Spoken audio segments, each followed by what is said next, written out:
Joshi, Advisor to LG Sri Umang Narendra, and DGBR General Rajiv Chaudhary, Sri Satish Singh, forces के officers, जन प्रतिनिधिगण और virtual mode में इस कार्यक्रम में उपस्थित श्री जयराम जी ठाकुर दिखाई दे रहे हैं। जयराम जी,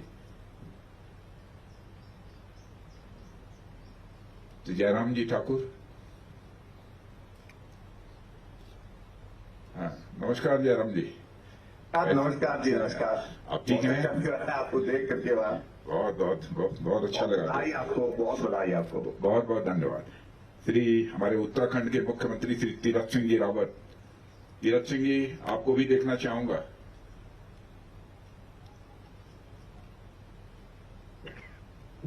नमस्कार। हाँ, नमस्कार नमस्कार। ठीक, सब ठीक ठाक हैं? बहुत बहुत धन्यवाद। और हमारे सीएम सिक्किम श्री प्रेम सिंह जी तमांग, उन्हें भी देखना चाहूंगा। कैसे हैं? नमस्कार तमांग जी, ठीक ठाक हैं? और हमारे अरुणाचल प्रदेश के सीएम, यंगेस्ट सीएम हमारी इस कंट्री के श्री पेमा जी खांडू, उन्हें भी देखना चाहूंगा। सर नमस्कार सर। हाँ, नमस्कार नमस्कार पेमा जी, कैसे हैं? ठीक है? अरुणाचल में सब ठीक ठाक है? सर बढ़िया सर। चलिए, बहुत अच्छा। और हमारे डॉक्टर जितेंद्र सिंह जी, हमारे सहयोगी और गवर्नमेंट ऑफ इंडिया के मिनिस्टर डॉक्टर जितेंद्र सिंह जी को मैं देख रहा हूं, और वो बिल्कुल बहुत बहुत बधाई सर। शायद ही बड़े लंबे समय के बाद 3 दिन का किसी रक्षा मंत्री जी के द्वारा दौरा हुआ होगा सर। मैं हमारे इसका बहुत बड़ा पैगाम किया है, बहुत बहुत धन्यवाद। सेनाओं के लिए विशेष। हमारे Shri Jugal Kishore ji, member of parliament, Shri Ajay Tamta ji कहाँ हैं? जुगल किशोर जी, अजय टमटा जी, जी भाई साहब, हाँ नमस्कार। आप लोग ठीक ठाक हैं? जी जी, बहुत बढ़िया, अच्छा किया आप लोग जुड़ गए। Shri Lal रुकंगा, member of parliament, कहाँ है? लाल रुकंगा जी, श्री डोंगरू संगजू एमएलए, कहाँ है? और ब्रिज के लोकेशन से वर्चुअल बोर्ड में जो जुड़े हुए हैं, Shri Indrahang Subba, member of parliament, और श्री पेवांग कोन्याले, एमएलए। और इस कार्यक्रम में उपस्थित मेरे सभी सम्मानित देवियों एवं सज्जनों, सबसे पहले तो बॉर्डर रोड ऑर्गेनाइजेशन को मैं अपनी तरफ से बधाई देना चाहता हूं। बॉर्डर रोड ऑर्गेनाइजेशन ने सचमुच विगत कुछ वर्षों से जो कुछ भी मैं देख रहा हूं, जिस प्रकार का कार्य किया है, उसकी जितनी भी सराहना की जाए वह कम है। इसके लिए मैं बॉर्डर रोड ऑर्गेनाइजेशन के डीजी और जितने भी ऑफिसर्स पर्सनल्स हैं, सबको मैं बधाई देना चाहता हूं। और विशेष बधाई मैं उन लोगों को देना चाहता हूं कि जो भी कंस्ट्रक्शन काम हुए हैं, जिन लोगों ने अपने जिस्म का पसीना बहाया है, उनको विशेष रूप से मैं बधाई देना चाहता हूं। इसमें कहीं दो मत नहीं है कि बॉर्डर रोड ऑर्गेनाइजेशन जिन सड़कों का निर्माण कर रहा है, जिन ब्रिजेज का निर्माण कर रहा है, वह देश के विकास की गति को बढ़ाने वाले हैं। और कोविड के दौर से जब सारा देश गुजर रहा है, और अभी तक हम सारे लोग मंत्रालय में वर्चुअल मोड में ही अपनी सारी मीटिंग्स करते रहे हैं, लेकिन मैंने फैसला किया कि चूंकि डेवलपमेंट का सवाल है, इसलिए वर्चुअल मोड से हमको निकलना चाहिए। और बीआरओ के कार्यक्रम में हमारी फिजिकल प्रेजेंस होनी चाहिए। इसीलिए मैं फिजिकली इस कार्यक्रम में शिरकत करने के लिए मौजूद हूं। और इसके कुछ ही दिन पहले, 5, 7, 10 दिन पहले जो एक कार्यक्रम हुआ था, उस कार्यक्रम में भी, बीआरओ के कार्यक्रम में मैं फिजिकली मौजूद था। उसमें 12 सड़कों का लोकार्पण हुआ था। आज 63 ब्रिजेज और रोड्स, इनका लोकार्पण हो रहा है। सब मिलाकर 75 75, यानी जब हम आजादी के 75वें वर्ष में प्रवेश कर रहे हैं तो बॉर्डर रोड ऑर्गेनाइजेशन ने यह फैसला किया कि हम 75 ऐसे कार्यों का जिनका हमने निर्माण किया है हम इस राष्ट्र को समर्पित करेंगे।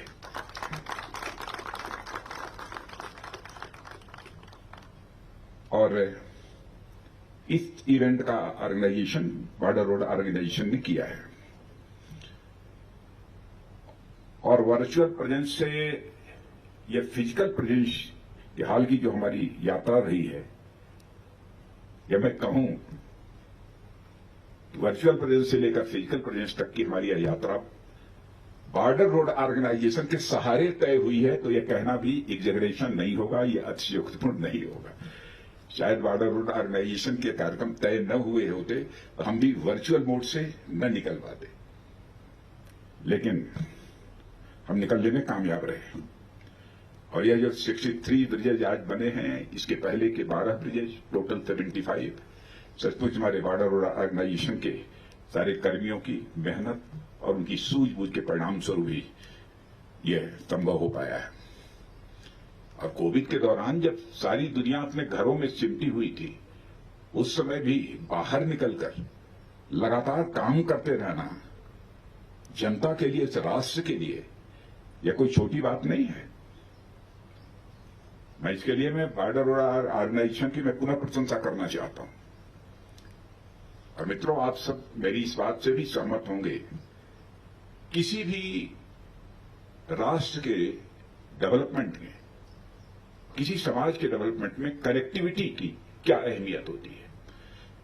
मनुष्य के शरीर में जो भाई हमारी वेन्स होती हैं, हमारी नसें जो होती हैं, उनका जो इंपॉर्टेंस होता है, मैं समझता हूं कि वैसा ही इंपॉर्टेंस राष्ट्र के लिए रोड्स का होता है, राजमार्गों का होता है, ब्रिजेस का होता है। यदि हमारे शरीर में नसें न हो, हमारे वेन्स न हो, तो मैं समझता हूं कि शरीर का एग्जिस्टेंस रहेगा ही नहीं। वैसे ही यदि इस राष्ट्र में सड़कों का निर्माण न हो, ब्रिजेस का निर्माण न हो, राजमार्गों का निर्माण न हो, तो राष्ट्र का विकास किसी भी सूरत में संभव नहीं है। और दूसरा प्रश्न, दावे के साथ मैं कह सकता हूं कि वह राष्ट्र सुरक्षित भी नहीं रह सकता।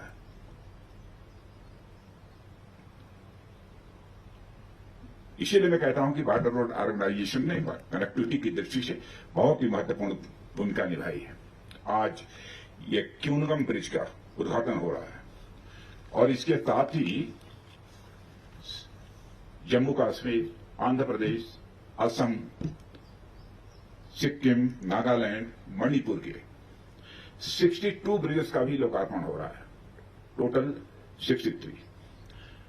और मुझे बताया गया है कि 50 मीटर वाला यह सिंगल स्पैन स्टील ब्रिज ऐसा ब्रिज बना है कि जिस पर कि taut guns, tanks, heavy weapon जो सिस्टम्स हैं वह भी सीधे इससे जा सकते हैं, इससे कोई प्रॉब्लम नहीं है। अब आप यह समझ सकते हैं कि इन ब्रिजेस का इस देश की सुरक्षा के लिए कितना इंपॉर्टेंस है। और जिस रोड पर यह ब्रिज बना है, यानी लेह लोमा रोड, यह हमारी सेना और आईटीबीपी के लिए बहुत ही अहम है। और साथ ही मुझे यह भी बताया गया है कि चुमथांग, लोमा, हनले और सोमरारी लेक जैसी जगहों को भी आपस में जोड़ती है। और ये इलाके सुरक्षा की दृष्टि से के साथ साथ आर्थिक दृष्टि से भी और सबसे ज्यादा टूरिज्म की दृष्टि से इनका एक विशेष महत्व है। जब ये सड़कें बन जाती हैं, ब्रिजेस बन जाते हैं, तो टूरिज्म भी स्वाभाविक रूप से बढ़ता है और उन क्षेत्रों में रहने वाले जो लोग होते हैं उनको रोजगार के अवसर मिलते हैं, एम्प्लॉयमेंट अपॉर्चुनिटीज अपने आप वहां पर सृजित होती हैं।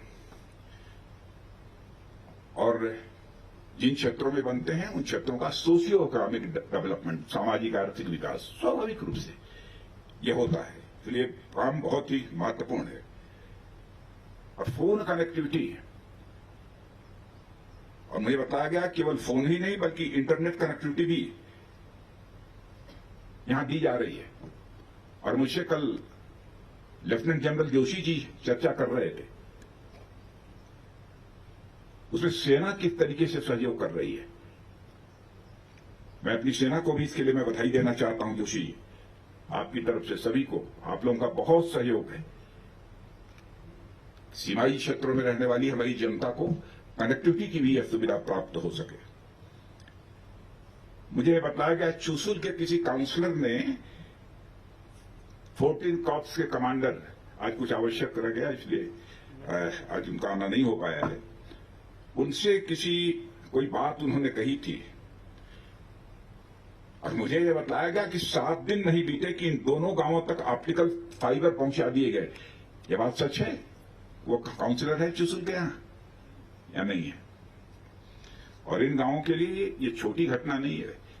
मैं ये मानता हूं कि इन गांवों के लिए एक बहुत ही बड़ी घटना है और यह ऐतिहासिक घटना है।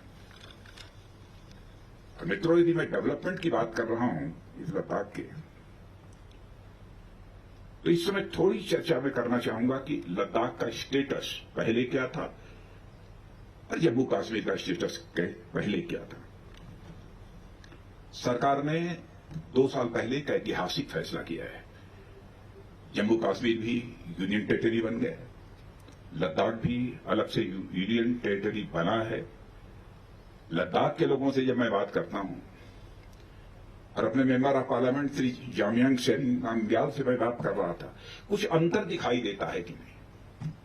उन्होंने सहज रूप से स्वीकार किया कि नहीं, हमारी लद्दाख की जनता यूनियन टेरिटरी बनने से बेहद खुश है। अब यह यूनियन टेरिटरी बनाने की जरूरत क्यों पड़ी? बहुत सारे कारण हो सकते, लेकिन प्रमुख रूप से 2 कारण, आतंकवाद और सोशियो इकोनॉमिक डेवलपमेंट का अभाव, 2 प्रमुख चीजें।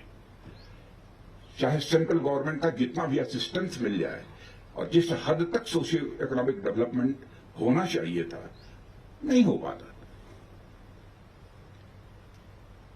अरे न्यूनतम आवश्यकताओं के लिए लोग तरसते रहे। मैं समझता हूं कोई भी संवेदनशील सरकार इसे बर्दाश्त नहीं कर सकती। आतंकवादी गतिविधियां लगातार चलती रहती थी। मैं विश्वास के साथ कह सकता हूं कि आतंकवादी गतिविधियों में कमी आई है यूटी बनने के बाद। और मैं अपनी आर्मी के बारे में कहना चाहूंगा, आर्मी सराहनीय काम कर रही है। हमारे पैरामिलिट्री फोर्सेस, हमारी लोकल वहां की पुलिस, जिस प्रकार का म्यूचुअल कोऑर्डिनेशन है, आईबी म्यूचुअल कोऑर्डिनेशन के साथ ये काम वहां पर हो रहा है। आतंकवादी मारे जा रहे हैं, लेकिन ऐसा नहीं है जो भी आतंकवादी दिखाई दे गया हमारी फोर्स ने उठाकर उसको मार डाला। यह भी कोशिश की जाती है हमारी आर्मी के द्वारा, यदि वह सरेंडर कर सकता है और जिंदगी की मेन स्ट्रीम में आ सकता है, समाज जीवन जीना चाहता है, तो उसे अवसर दिया जाना चाहिए। और उसके दरवाजे के सामने खड़े होकर कहते हैं भाई तुम सरेंडर करो, यकीन रखो, तुम्हारे पर गोली नहीं चलाई जाएगी। यह हमारी आर्मी और हमारी फोर्सेस की संवेदनशीलता का इससे बड़ा उदाहरण हो कोई दूसरा नहीं हो सकता। फिर भी इसके पहले भी तरह तरह की शिकायतें की जाती थी। मैं इस देश का 5 वर्षों तक गृह मंत्री रहा हूं और बराबर मेरा कश्मीर भी जाना होता रहा है, जम्मू भी जाना होता रहा है, लद्दाख भी मेरा आना होता रहा है। समस्याओं से मैं अच्छी तरह परिचित हूं, क्या हालात थे। लेकिन दोनों फ्रंट पर, आतंकवाद पर और सोशियो इकोनॉमिक डेवलपमेंट को लेकर जब एक अभाव था, काफी हद तक कामयाबी मिली है। लेकिन अभी 2 साल का समय मैं समझता हूं किसी समाज जीवन में कोई बहुत लंबा समय नहीं होता है। और 2019 की तुलना में जैसा मैंने बताया कि 2020 में आंकड़े हैं हमारे पास कि आतंकवादी गतिविधियों में काफी कमी आई है। सब मिला जुलाकर उद्देश्य यह है कि यह था यूटी बनाने के पहले कि अमन अमान के हालात पैदा होने चाहिए जम्मू कश्मीर में भी और यूटी में भी। किसी को किसी प्रकार का भय नहीं होना चाहिए, यहां के लोगों को भी रोजगार मिलना चाहिए और इस यहां का विकास तेजी के साथ होना चाहिए।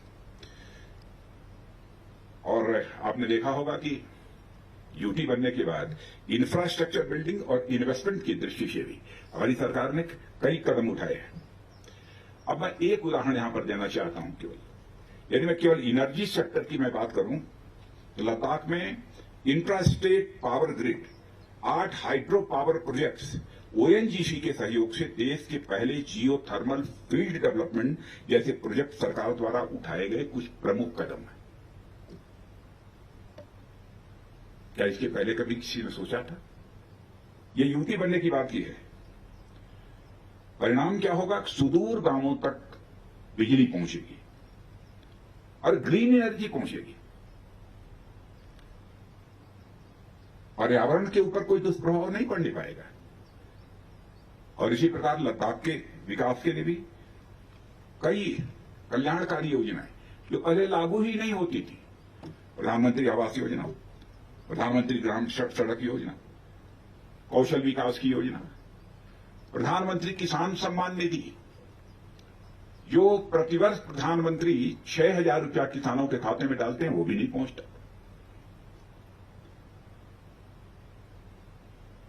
क्या जम्मू कश्मीर और लद्दाख के लोग यह सुविधा पाने के हकदार नहीं थे? इसलिए इस प्रकार के कुछ कदम उठाने पड़े हैं। और सरकार की मंशा पूरी तरह से साफ थी। और हमारे लद्दाख ऑटोनोमस हिल डेवलपमेंट काउंसिल के चेयरमैन ताशी जी यहां पर बैठे हैं और अन्य बहुत सारे लोग। कल हमसे ये लोग मिले थे, member of parliament Tsering Namgyal ji भी मिले थे। कल इन लोगों के साथ चर्चा हुई। आप लोगों को आश्चर्य हुआ, आर्मी के लोग भी बैठे थे, लोकल एडमिनिस्ट्रेशन के लोग भी बैठे थे, मैंने लेफ्टिनेंट गवर्नर भी बैठे थे और यह लोग भी बैठे थे। मंशा क्या थी कि लद्दाख के रहने वाले आम लोगों की समस्याओं का समाधान हो। बहुत ही अच्छी तरीके से बात हुई। आर्मी के बारे में मैं देखता हूं कभी कभी सिविलियंस के अंदर जैसी धारणा बनी रहती, जितनी संवेदनशीलता के साथ कुछ प्रॉब्लम्स को तुरंत बैठे हैं GOC in C lieutenant general A K. Joshi, चटपट जो होने लायक है उन्होंने कहा बस ओके ओके ओके। मैंने इस तरीके का कोऑपरेशन, कोऑर्डिनेशन, इसकी जितनी भी सराहना की जाए वो कम है। और इस यूटी और जम्मू कश्मीर और लद्दाख में हमारे प्रधानमंत्री जी, अब पहले हमारे प्रधानमंत्री जी की मंशा पर लोग सवाल या निशान इधर के लोग, कुछ लोगों ने लगाना शुरू किया। Vested interest, vested political interest. लेकिन वो चाहते हैं कि जम्मू कश्मीर में भी पॉलिटिकल प्रोसेस प्रारंभ हो, लद्दाख में भी पॉलिटिकल प्रोसेस प्रारंभ हो, और यहां भी वो बात करने वाले हैं। जम्मू कश्मीर के लोगों से उन्होंने बातचीत की है। लंबे समय तक यही स्थिति बनी रहे ये हम लोग नहीं चाहते। मित्रों, पिछले वर्ष नॉर्दर्न बॉर्डर पर एक बड़ी चुनौती खड़ी हुई थी और उसका सामना करना पड़ा। लेकिन हमारी सेना ने जिस क्षमता का परिचय दिया है उसकी जितनी भी सराहना की जाए वो कम है। और मैं तो यह कहना चाहूंगा कि हमारी सेना ने यह सिद्ध कर दिया है कि हमारी सेना के अंदर यदि शौर्य भी है, पराक्रम भी है, तो उसके साथ साथ संयम भी है। कहां जहां संयम की आवश्यकता होती है हमारी सेना संयम भी बरतती है, और जहां शौर्य और पराक्रम की आवश्यकता होती है हमारी सेना वहां पर शौर्य और पराक्रम का भी परिचय देती है। और जब मैं आया हूं लगभग 1 साल पहले, जो बलिदान हमारे बहादुर जवानों ने गलवान घाटी में दिया था, मैं यहां पर उनकी स्मृति को नमन करता हूं। मैं अपनी श्रद्धांजलि अर्पित करना चाहता हूं। और मैं यह भी कहना चाहता हूं कि मित्रों, हम लोग भारत के लोग बराबर वसुधैव कुटुंबकम, the whole world is our family, यह संदेश देने वाले लोग रहे हैं। हमारे ऋषियों और मनीषियों ने भी यही संदेश दिया है। हम तो विश्व शांति के पुजारी हैं। हम केवल अपने ही देश में शांति चाहने वालों लोगों में नहीं रहे हैं, बल्कि विश्व शांति के हम पुजारी रहे हैं। हमारे यहां तो परंपरा यह रही है कि हम शस्त्र भी धारण करते हैं तो शांति की स्थापना के लिए शस्त्र धारण करते हैं। यह हमारे यहां परंपरा रही है। किसी पर आक्रमण करने के लिए नहीं है, हमारा यह उद्देश्य कभी नहीं रहा है। किसी पर विजय प्राप्त करना हमारा उद्देश्य नहीं रहा है। भारत के इतिहास के पन्नों को पलटकर कोई देखे, भारत ने आज तक दुनिया के किसी देश पर न तो कभी आक्रमण किया है और न दुनिया के किसी एक देश की 1 इंच जमीन पर भारत ने कब्जा किया। यह है भारत का चरित्र।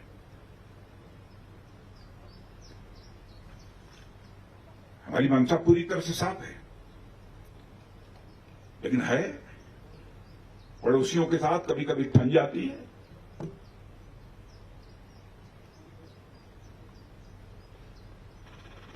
पड़ोसियों के भी सोचना पड़ेगा। सदियों से हम पड़ोसी हैं, सदियों तक हम पड़ोसी रहेंगे। क्या जिन मुद्दों को लेकर विवाद है उसका कोई अस्थायी समाधान नहीं निकाला जा सकता? बातचीत के द्वारा अस्थायी समाधान नहीं निकल सकता?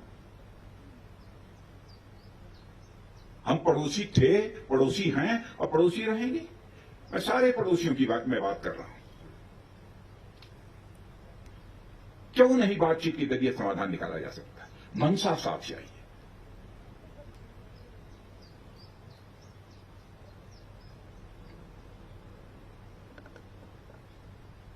लेकिन बहनों भाइयों को कोई यह सोचे कि हम किसी को आंख दिखा के डरा देंगे।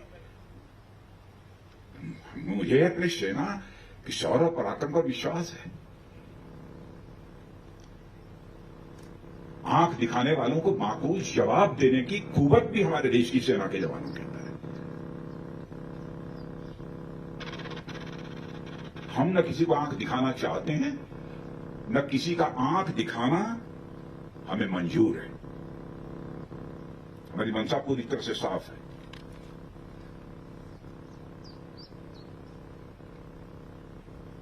और आज के अवसर पर जो कुछ भी हम लोगों ने आज ब्रिजेस का लोकार्पण किया है, मैं समझता हूं कि सामरिक दृष्टि से इसका भी एक विशेष महत्व है। इस क्षेत्र के विकास की दृष्टि से महत्व है, लेकिन सामरिक स्ट्रेटेजिक दृष्टि से भी इसका महत्व है। सीमाई क्षेत्रों की हमारी स्थिति काफी मजबूत होगी और मैं आपको आश्वस्त करना चाहता हूं कि हम हर प्रकार से एक सुरक्षित, सशक्त और समृद्ध राष्ट्र की निर्माण की ओर तेजी से बढ़ रहे हैं और भविष्य में हम तेजी के साथ बढ़ते रहेंगे। इन्हीं शब्दों के साथ मैं पुनः एक बार बीआरओ को, उनके अधिकारियों को, कर्मियों को, जितने भी पर्सनल्स हैं, सबको अपनी तरफ से तहे दिल जो भी उत्कृष्ट कार्य उनके द्वारा किया जा रहा है उसके लिए हार्दिक बधाई देता हूं और इन्हीं शब्दों के साथ अपना निवेदन समाप्त करता हूं।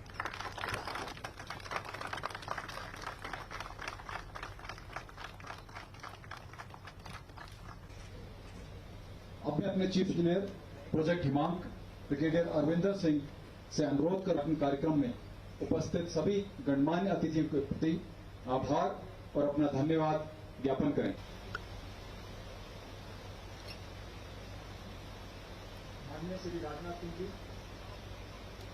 Subscribe to our channel by clicking the subscribe button. Click the bell button and enjoy the latest uploads from our channel.